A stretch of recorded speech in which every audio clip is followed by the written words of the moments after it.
He's impeached forever, no matter what he says or whatever headlines he wants to carry around. We begin with the historic end to the second impeachment trial of former President Donald Trump, this time accused of incitement of insurrection. You're impeached forever. You're never getting rid of that scar. This is Nancy Pelosi. She's the current Speaker of the House, a Democrat, and she sells herself as something of a sweet little American grandma. That is my why I am in Congress, for the children. Pelosi earns a little over $220,000 per year to serve in her role as Speaker, but in reality, that's a tiny drop when compared to her actual net worth. In 2018, Open Secrets estimated Pelosi's net worth to be over $114 million. But today, this amount is likely much higher, because over the last few years, since the global health crisis, Pelosi has made tens of millions more, possibly increasing her wealth to well over $150 million. History will always record that you were impeached for undermining the security of our country, jeopardizing the integrity of our elections, and violating the Constitution of the United States. President Donald J. Trump acquitted and emboldened. Tonight, the Senate has acquitted the former president by a vote of 57 to 43. 7 Republicans joining every Democrat in voting guilty. Until now, Hillary Clinton and her campaign team would not admit any connection to the Trump dossier. The 35-page document, prepared by a former British spy, alleges the Trump campaign colluded with the Russians and includes uncorroborated, salacious allegations about Trump himself. It didn't come out until well after the campaign ended. It's all fake news. It's phony stuff. It didn't happen. I've seen plenty of evidence of collusion. We have very good circumstantial evidence that the Trump team, the family, the businesses were eager to work and were working with the Russians while the Russians were helping them. And I think in the court of law, that's enough. The dossier on Trump was produced by a Washington-based firm called Fusion GPS, which had actually started digging up dirt on Trump for an unknown Republican during the primaries. After several Republican candidates dropped out, the Clinton campaign and the Democrats secretly paid Fusion GPS to continue their research efforts. Former President Donald Trump acquitted for the second time by the Senate on the charge of incitement of insurrection. The majority of senators, all of the Democrats, and 7 Republicans finding Trump guilty, but still falling short of the 2/3 necessary to convict. He is hereby acquitted of the charge in said article. Several years ago, Toria Nuland at the State Department, the woman who's driving our war against Russia, was caught on tape admitting that she had engineered a coup in Ukraine. Just because you are criminally a non-colluder doesn't mean that we don't want to know what evidence Bob Mueller found about efforts you and your team and your family and your business took to work with the Russians. On day 5 of his impeachment trial, former President Donald Trump acquitted for the second time by the Senate. So the FBI has had physical possession of Hunter Biden's laptop for more than 3 years. Now, on that laptop is indisputable evidence of crimes: FARA violation, gun felony, influence peddling. And yet Hunter Biden, of course, has not been charged by federal authorities. He has not been raided either, because he didn't pray in an abortion clinic. But then Republican Senate leader Mitch McConnell unleashed a blistering attack on the man he just voted to acquit. This was about choosing country over Donald Trump, and 43 Republican members chose Trump. They chose Trump. It should be a weight on their conscience today. But virtually everyone who tried to investigate the contents of that laptop has been under attack from DOJ. For part 2 of our new documentary, Biden Inc., we looked into the Biden administration's efforts to crush this story. Nearly every one of the high-profile players involved in investigating Hunter Biden's business practices have since been arrested, indicted, or raided by federal law enforcement. Rudy Giuliani, who received the original copy of Hunter Biden's hard drive, had his home searched and personal electronic devices seized by the FBI. Steve Bannon, a former advisor to Donald Trump who first tried to place the Hunter Biden laptop story, was arrested and charged with fraud. The FBI executed a search warrant at the home of Victoria Tenzing, who'd worked with Ukrainians to uncover more information about Hunter Biden's business practices.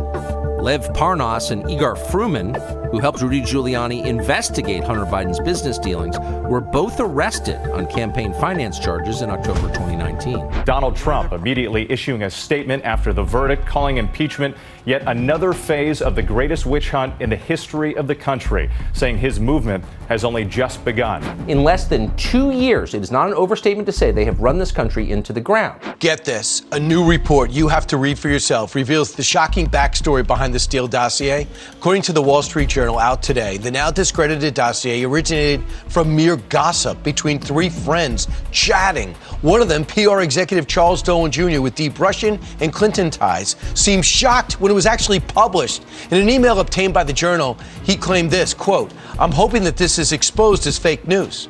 I will check with some folks in the intel world to see if they know who produced this. This as it came out." It came after news reports overnight about that heated phone call between Republican leader Kevin McCarthy and former President Donald Trump in the middle of the riot. "You need to call these people off." Trump responding, "Kevin, they're not my people." McCarthy then saying this, quote, "Yes, they are. They just came through my windows and my staff is running for cover. Yeah, they're your people. Call them off." The former president telling McCarthy, quote, "Well, I guess these people are just more angry about the election and upset than you are." Room. I called the president, explained to him what was going on. In fact, a Supreme Court judge in Brazil has also ordered social media companies to remove any social media post that questions the outcome. Overwhelming censorship in a, quote, democracy, preventing people from asking questions about how the, quote, democracy functions. The average wage of an American today is just under $52,000 per year, but for a member of Congress, it's much more, with the minimum salary set at $174,000 per year. But to most members of Congress, this salary is almost meaningless, as almost every person who holds this position is worth much, much more. According to current estimates, even the poorest members of Congress are all millionaires, and the 25 richest are worth a staggering amount. In 21st place is Dean Phillips, with a net worth of over $20 million. In the number 10 spot is Doris Matsui, who is worth an estimated $73 million. And right at the top is Republican Senator Rick Scott, who has an estimated net worth of $1/5 of $1 billion. I want to make sure that Bob Mueller has the advantage of the evidence that we've been able to gather, but equally important that Bob Mueller is in the position to determine whether people knowingly committed perjury before our committee. So are you going to put out the transcripts of all your witnesses?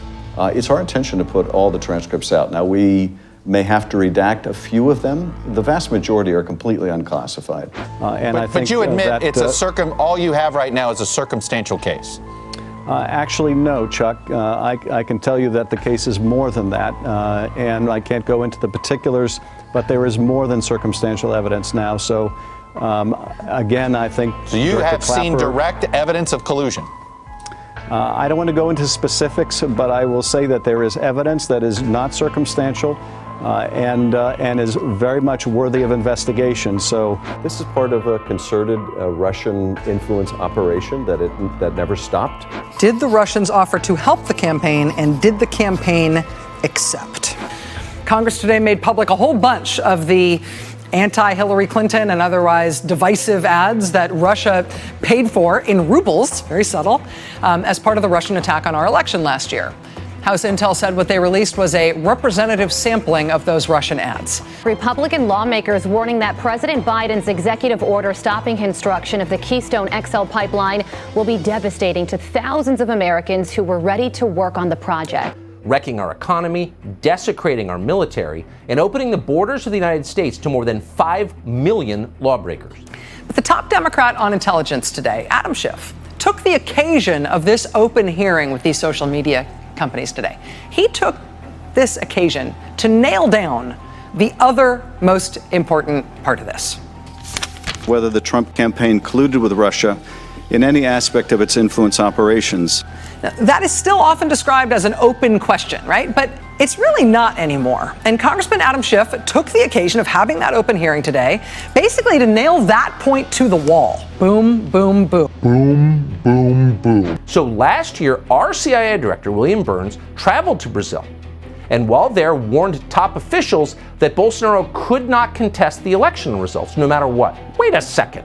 Why would the CIA chief be in Brazil lecturing them about their elections? Isn't that interfering in an election? Oh, yes, it is. Pelosi seems to have an almost psychic ability to predict which stocks will rise and which will fall, but so do many other politicians as well. Just before the stock market crashed in early 2020, a handful of US politicians seemed to predict this accurately, selling millions of dollars in stocks just before everything went down. This trial, in the final analysis, is not about Donald Trump.